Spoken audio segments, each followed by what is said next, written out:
Hello friends, welcome to RK Mahabharata moral stories YouTube channel. నేను మీ రామకృష్ణ. మనం మహాభారతంలో కొన్ని సంఘటనలు తీసుకొని ఆ సంఘటనలు ఈ రోజుల్లో పరిస్థితులకు తగ్గట్టు ఎలా ఉంటాయి, మన లైఫ్ స్టైల్కి అవి ఎలా కనెక్ట్ అవుతాయి అనే టాపిక్ డిస్కస్ చేస్తున్నాం. అందులో భాగంగా హనుమంతుడు అర్జునుడికి ఎలా దర్శనం ఇచ్చాడు, అర్జునుడిని ఎలా పరీక్ష పెట్టాడు, అతనిలో ఉన్న వినయాన్ని ఎలా బయటికి తీశాడు అనేది ఇప్పుడు డిస్కస్ చేసుకుంటున్నాం.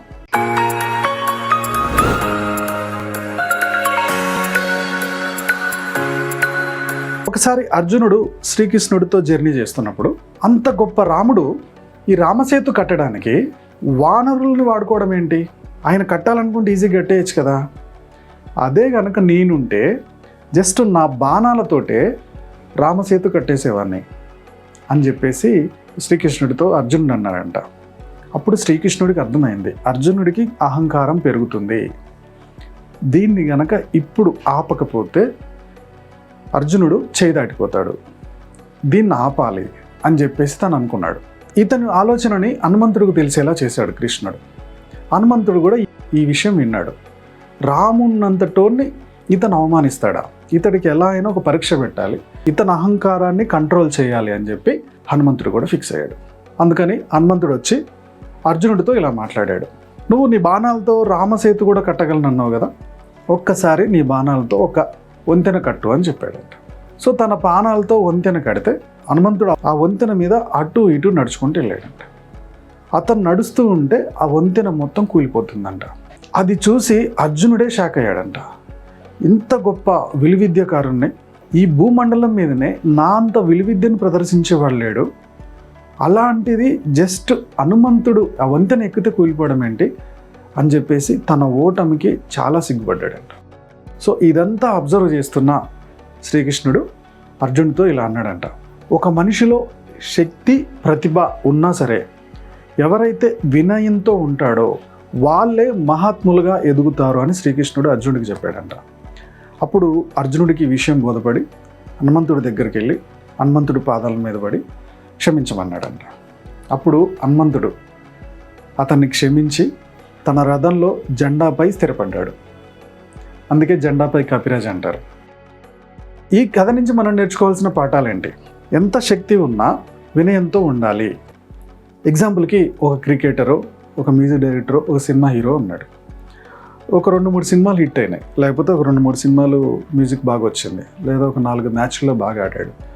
సో ఇక ఆ తర్వాత డైరెక్టర్ ఏం చెప్పినా, కోచ్ ఏం చెప్పినా నాకే తెలుసు, ఇంకెవరికి తెలియదు, నేను చెప్పింది ఫైనల్, నేను 4-5 టేకులు ఇస్తాను, నువ్వు తీసేసుకో, ఈ స్థాయికి ఎదిగిపోతా ఉంటారు. ఈ రోజుల్లో కూడా పెద్ద హీరోలు ఒక డైరెక్టర్ ఉంటే డైరెక్టర్కి చాలా రెస్పెక్ట్ ఇచ్చి వాళ్ళు చెప్పిన క్యారెక్టర్ చేసుకుంటూ వెళ్ళిపోతారు. ఎవరైతే ఆ డైరెక్టర్ విషయాల్లో ఇన్వాల్వ్ అయ్యారో వాళ్ళు అక్కడితో స్ట్రక్ అయిపోయారు, ఇండస్ట్రీలో లేకుండా వెళ్ళిపోయారు. ఇప్పుడు కూడా సక్సెస్ని నెత్తి మీదకి ఎక్కించుకోవద్దు, అహంకారంతో నేను చెప్పింది కరెక్ట్ అనే సిచ్యువేషన్కి వెళ్ళకూడదు అని అర్జునుడి స్టోరీ ద్వారా మనకు అర్థమైంది. రెండోది, విజయం నీకే చెందింది అని భావించి పొరపాటు చేయొద్దు. ఇక్కడ ఏంటి, నేను ఒక్కనే టాలెంటు, నా టాలెంట్ తోటి నేను ఏదైనా చేయగలనని అర్జునుడు అనుకున్నాడు. హనుమంతుడు వచ్చేసి తన గర్వాన్ని తగ్గించాడు. సేమ్ అలానే నువ్వు ఒక బిజినెస్ పెట్టావు, నువ్వు ఆ బిజినెస్లో పెడుతున్నప్పుడు నీకు కొద్దిగా ఎంప్లాయీస్ ఉంటారు, స్టాఫ్ ఉంటారు, అవునా? ఆ బిజినెస్లో సక్సెస్ వచ్చినప్పుడు మొత్తం నేనే చేశాను, ఇదే నా ప్లాను, ప్యూన్ దగ్గర నుంచి పైన దాకా నేనే చేశానని గర్వంతో ముందుకెళ్ళొద్దు. దాంట్లో ఆ బిజినెస్లో ఎవరెవరు పార్టిసిపేట్ చేశారో వాళ్ళందరికీ కూడా గుర్తింపు ఇచ్చుకుంటూ వెళ్ళాలి. ఇలా గుర్తింపు ఇవ్వనప్పుడు వాళ్ళ పనిలో ఉత్సాహం తగ్గిపోతుంది. వాళ్ళు చేసే టీం వర్క్ కనుక ప్రొడక్టివిటీ తగ్గిపోతా ఉంటే నీ బిజినెస్ జీరోకి వచ్చేస్తుంది. నీ గర్వాన్ని తగ్గించి అందరినీ పర్ఫెక్ట్గా గుర్తించిన రోజున బిజినెస్లో సక్సెస్ అవుతావు. ఇది మనం ఈ స్టోరీ నుంచి తెలుసుకోవచ్చు. మూడోది, నిజమైన వ్యక్తి ఎప్పుడు వినయంగానే ఉంటాడు. ఎగ్జాంపుల్కి స్టీవ్ జాబ్స్, అబ్దుల్ కలాం, ఇలాంటి వాళ్ళు ఎంతో గొప్ప స్థాయికి ఎదిగినా సరే ఇంకా నార్మల్గానే ఉండేవాళ్ళు, ఇంకా ఏదో నేర్చుకోవాలి, ఇంకా ఏదో చేయాలి అని అందరితో కలిసిపోతూ ఉండేవాళ్ళు. వాళ్ళు చనిపోయిన తర్వాత కూడా ఇంకెన్ని రోజులు అవుతున్నా కానీ ఇంకా కలవరిస్తున్నాం, వాళ్ళ పేర్లు ఇంకా తలుచుకుంటున్నాం. ఎంత గొప్పగా ఎదుగుతున్నా వినయంతో ఉన్నప్పుడు చరిత్రలో అలా నిలిచిపోతామనడానికి ఇది ఒక ఉదాహరణ. ఓకే ఫ్రెండ్స్, ఈ స్టోరీ నుంచి మీరు ఏ ఫీల్డ్లో ఉన్నా, ఏ ఫీల్డ్లో సక్సెస్ అవుతున్నా మొత్తం నా వల్లే వచ్చిందనే గర్వానికి వెళ్ళొద్దు. ఆ తర్వాత కళ్ళు మూసుకుపోవద్దు, సక్సెస్ నెత్తికెక్కొద్దు, నేల మీద సాము చేయండి. దీనికి ఎవరెవరు కారణమో వాళ్ళందరినీ పార్టిసిపేట్ చేయండి, వాళ్ళందరినీ గుర్తించండి, వాళ్ళకి ఇవ్వాల్సిన స్థానం వాళ్ళకి ఇవ్వండి, అందరితో కలిసిపోండి. లైఫ్లో చాలా అద్భుతాలు చూస్తారు. ఈ వీడియో మీకు నచ్చింది అనుకుంటున్నాను. నచ్చినట్టయితే లైక్ చేయండి, కామెంట్ చేయండి, షేర్ చేయండి.